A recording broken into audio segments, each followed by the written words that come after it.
If you've ever thought about the idea of stopping drinking or using a substance, and the first idea that comes to mind is sitting in a church basement in a folding chair saying something like, "Hi, my name's Jen and I'm an alcoholic."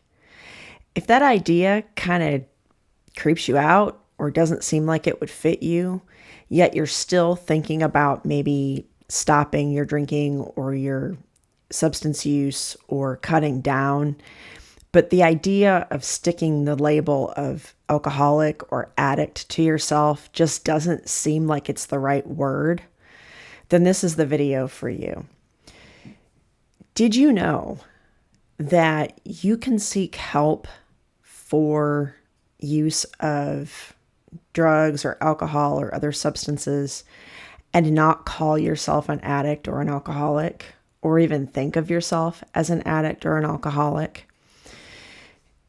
Even if you think of a 12-step program, if you go into, that church basement, let's say, and you want to share, there's nothing saying that you can't just go in and say,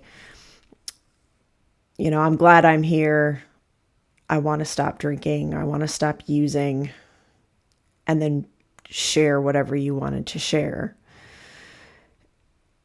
You might not see other people do that in that group.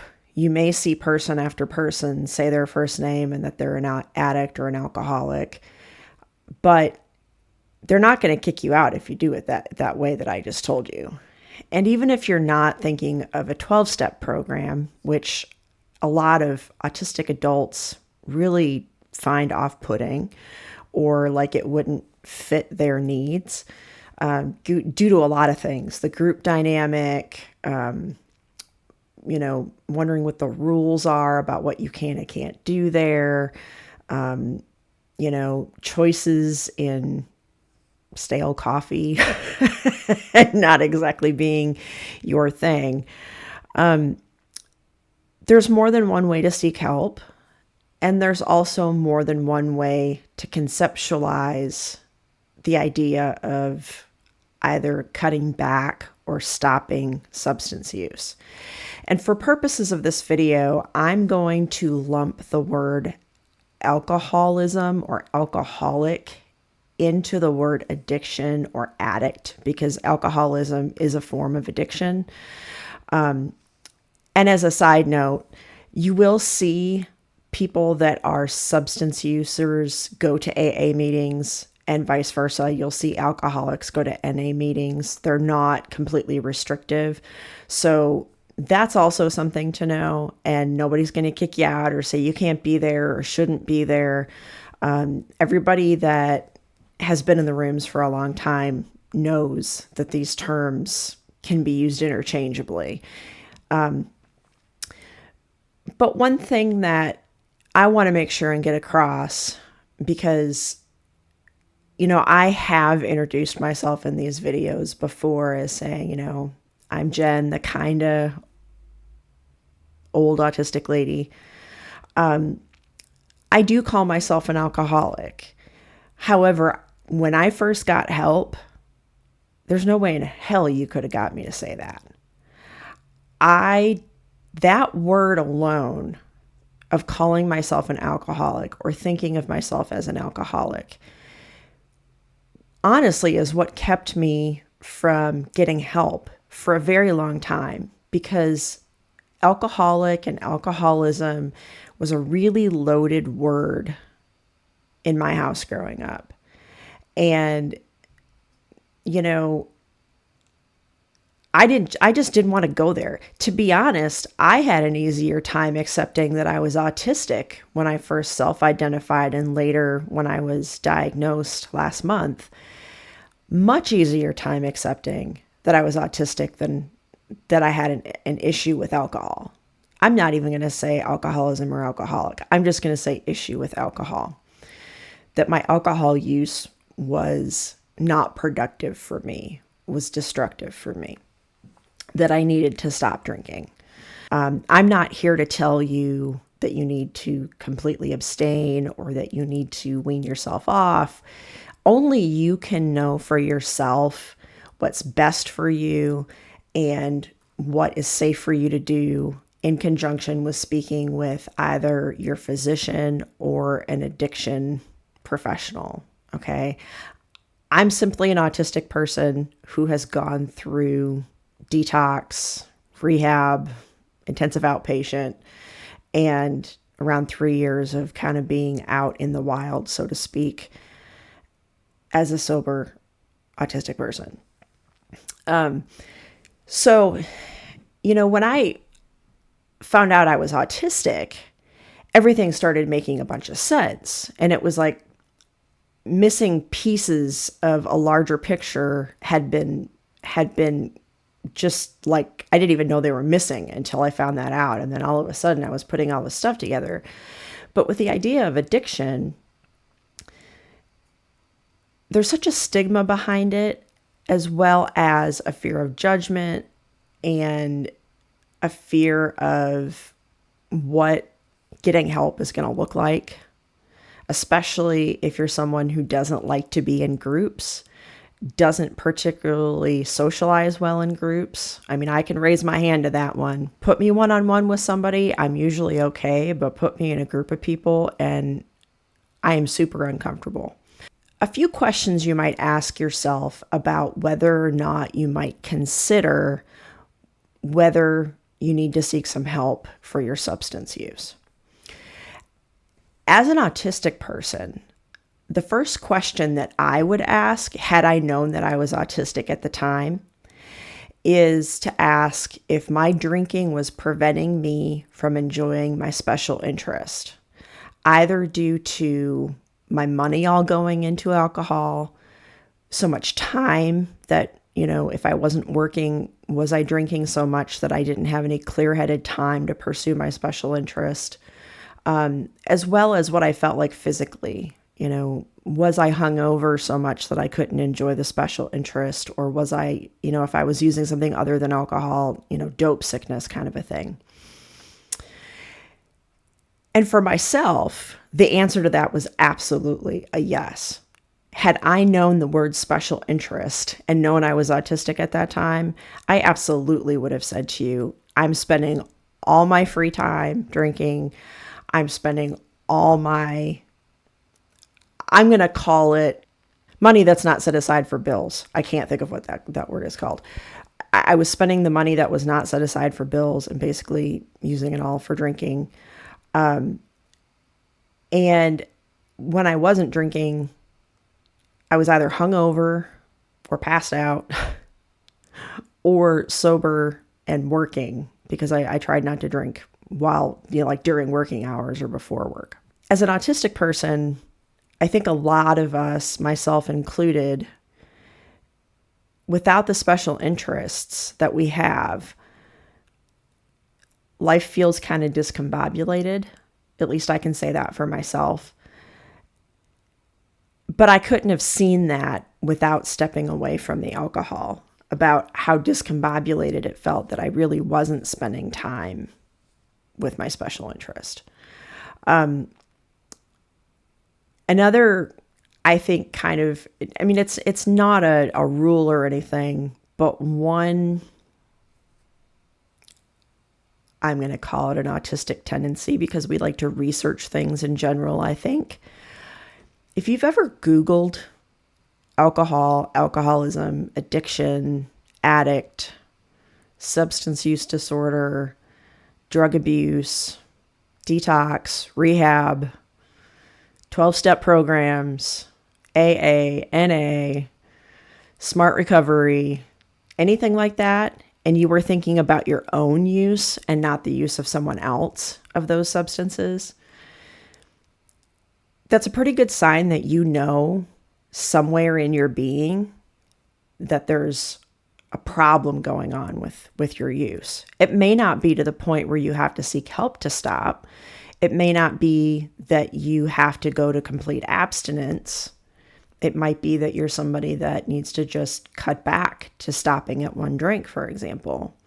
But if you've ever researched that and then read the internet or Dr. Google or however you want to put it, their answers about those things, regardless of whether you identified with what it said, it's at least in your mind enough that you spent time with Google, okay?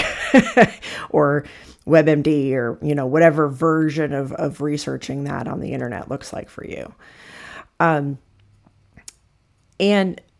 the last question that for me, I can explain is your drinking or use of a substance no longer enjoyable?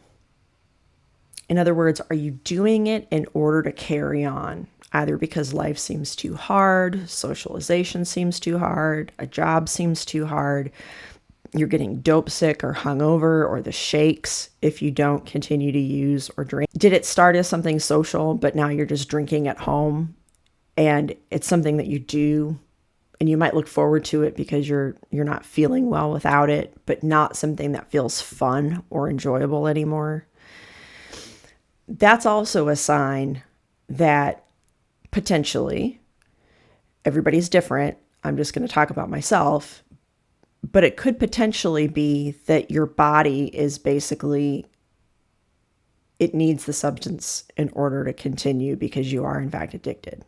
Okay. For myself, I was absolutely a binge drinker.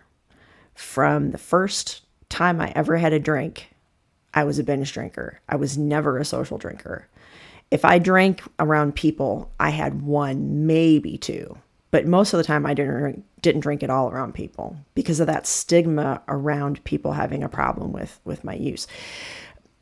Very early on, I tried, but I binge drank around people. And I found out really quickly that people don't like to be around a binge drinker, because a binge drinker, especially a younger binge drinker who hasn't been binge drinking for years and years, tends to be the person who, you're holding their hair over a toilet, right? Or they're passed out and you're wondering what to do with them if you're that friend or acquaintance. So I very quickly stopped drinking around other people. But even when I was drinking by myself,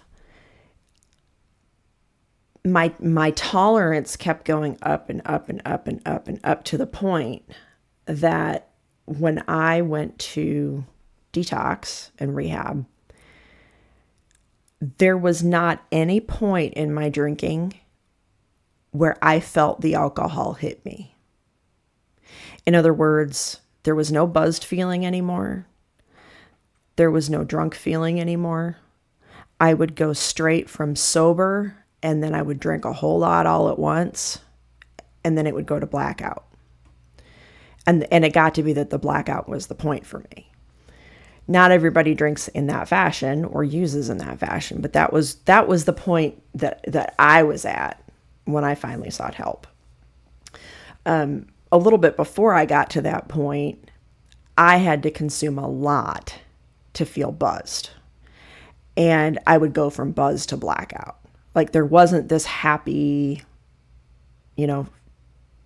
fun feeling of being drunk anymore. It was completely gone. Not everybody gets to that point, but that's where I was. So what I want to leave you with today, I'm not going to tell you to like and subscribe and all that kind of stuff, because the point of these addiction videos for me is not that you watch my next video, not that I get followers. It's, if you've never heard an autistic person speak before about what it's like, that's what I want these videos to be. Okay, so the thing I want to leave you with when it comes to thinking about maybe getting help or maybe cutting back is, don't get hung up in the verbiage. Think about the concept. Have you yourself thought about it being a problem of the baggage that the word carries with it? And that's the main stumbling block or the main hurdle that you're feeling about pursuing it any further. To know that it's okay to not want to put that term on yourself and not to identify with those terms. No one's ever going to force you to identify with the terms, because that's something that's internal to you and what feels right and authentic to you.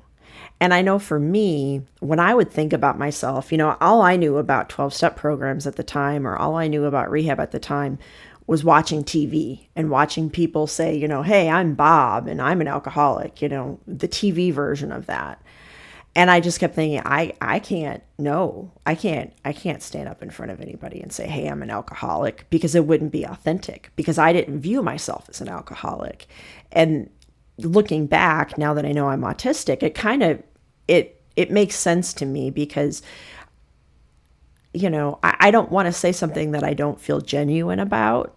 And I think that may be my autism, as in addition to some other things about, who I am as a person and how I'm kind of put together. But getting help isn't about the word.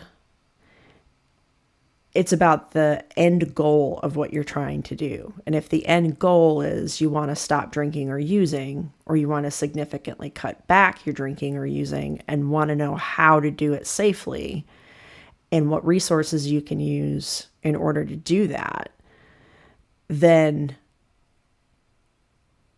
come up with a different word for it. Call it something like a plan. This is my plan for what I want to do. I'm a planner. I'm not an alcoholic. I'm a planner, or whatever word feels right for you. So I appreciate you watching. And if you feel like this is resonating with you, I do have some other videos about addiction in my addiction playlist, and intend to create some more. And of course, there are other content creators, both autistic and allistic, who have resources and videos on addiction, or on being a planner, as I just said. But thanks for watching. Take care.